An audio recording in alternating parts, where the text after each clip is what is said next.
southeast South Carolina, including the following areas: Charleston, coastal Colleton, Dorchester, inland Berkeley, inland Collins, and tidal Berkeley.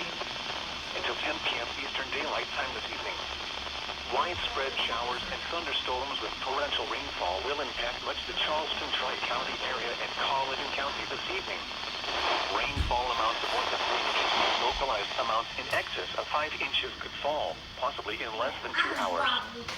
This combined with wet soils from recent heavy rains could result in areas of flash flooding. Be prepared to protect life and property, especially in areas prone to flooding. If flooding develops, move to higher ground immediately. If driving, be prepared for flooded roadways and possible road closures. This is a first. This is my first flash flood watch. These are the 3 p.m. weather reports from around